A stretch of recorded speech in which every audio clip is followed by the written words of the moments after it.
سلام البنات، نتمنى نلقاكم هذا الفيديو على خير وبخير.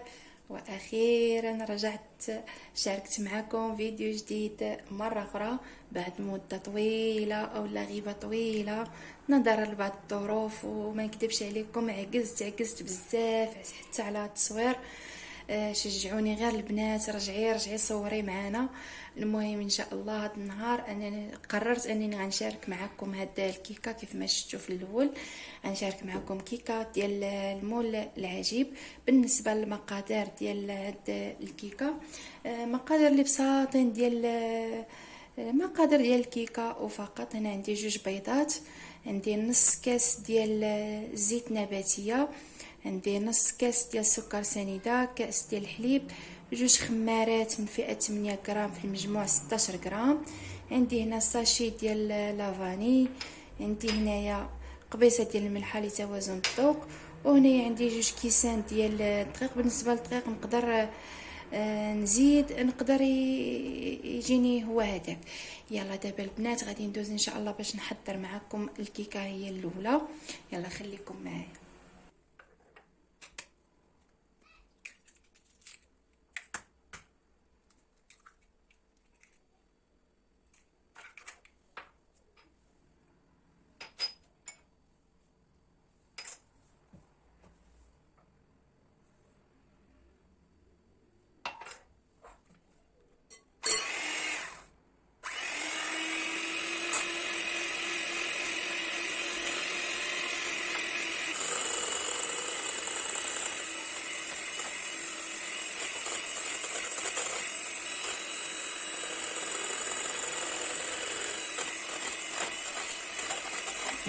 دابا البنات غادي ندوز باش نضيف الدقيق.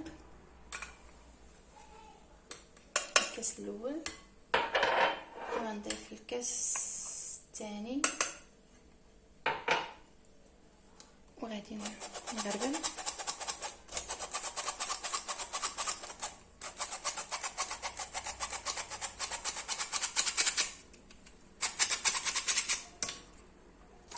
خمارات،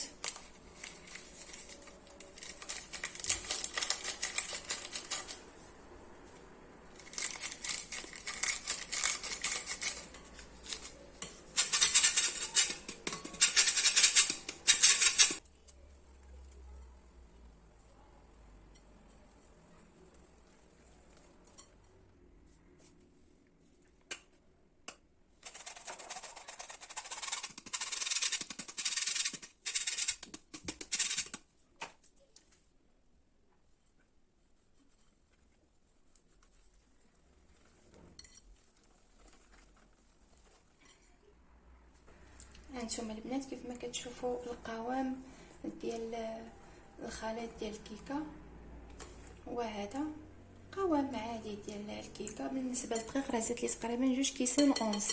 بالنسبه لهذا الكاس راه ماشي كاس ديال العنبه، يعني قل من الكاس ديال العنبه. على بالكاس ديال العنبه تقريبا غتهز لكم 2 كيسان ديال العنبه نيشان. ثم دابا البنات من بعد ما وجدت الخليط ديال الكيكه غادي ناخذ هذا المول ديال الكيك العجيب اللي الشكل ديالو على هذا الشكل. دهنته بالزبده ورشيت عليه الدقيق، ودابا غادي نفرغ فيه هذا الخليط.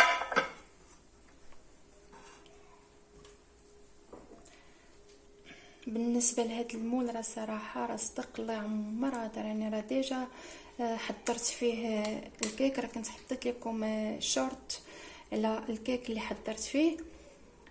صراحه كيجي فيه الكيك واعر وخفيف، ما كيلصق ما والو، وبثمن مناسب، يعني 30 درهم فعلا يستحقها.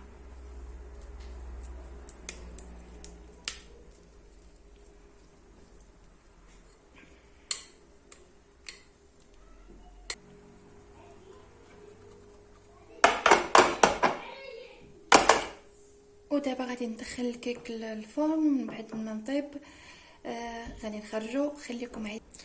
هانتوما البنات كيف ما كتشوفوا الكيك من بعد ما خرجته من الفران راه كيجي خفيف قطني. خليكم معايا نقلبوا معكم باش تشوفوا راه ما كيلصق ما والو. يعني المول زعما صراحه الله عمرها دار هذا المول.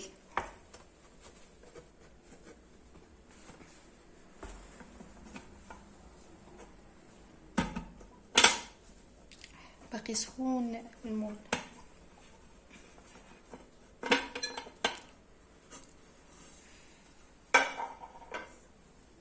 ها نتوما كيف ما كتشوفوا راه ما كيلصق ما والو، ما كيلصقش نهائيا. هذا راه هو اللي عوج الطرسي. نتوما كيف ما كتشوفوا كيجي خفيف خفيف خفيف خفيف خفيف بزاف. ها يلا دابا خليكم معايا البنات ندوز باش نحضر الكريمه اللي غادي نحشي بها هاد الكيك. دابا البنات غادي ندوز باش نحضر معكم الكريمه اللي غادي نعمر بها هاد الكيك. وبالنسبه للكريمه راه كريمه ساهله وكتبقى اختياريه، كل الذوق ديالو كله باش يعمرها. بالنسبه هنايا عندي الحليب تقريبا هنا 300 غرام. خديت سيترو ديال الحليب يعني 500 مليلتر. حيت من هذاك الكاس اللي خلطت به الكيكه وما تبقى غادي نديرو دابا في الكريمه.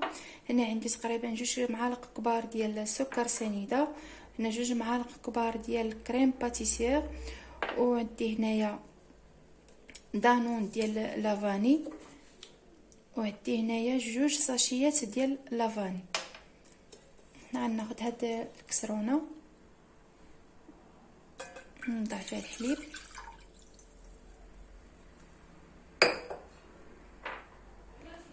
سكر،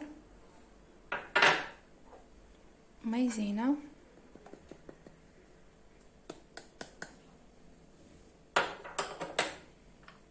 فاني،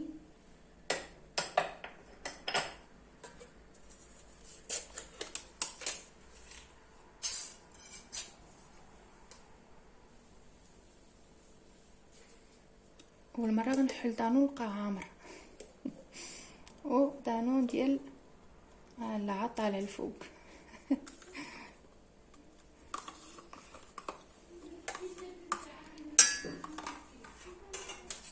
غنخلط هاد المكونات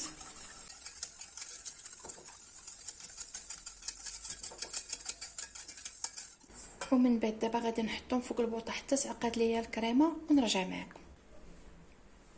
بالنسبه البنات بالنسبه للكيك راه ما يحتاجش كاع نهائيا اننا نسقيه ولا شي حاجه، راه كيجي خفيف كيف ما قلت لكم. هانتوما البنات كيف ما كتشوفوا من بعد ما الكريمه عقدت لينا راه باقا سخونه، غادي نصبها هكا فوق الخليط فوق الكيكه تاعنا عفوا.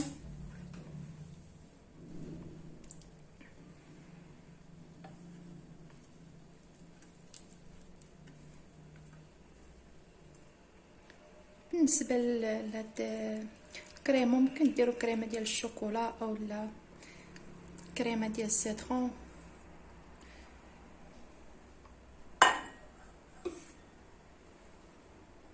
هاد الكريمه هادي راه كتجي لذيذه الصراحه، هي اللي حضرت من قبل. ان شاء الله غادي نحضرها معكم بالشوكولا بالسيترون.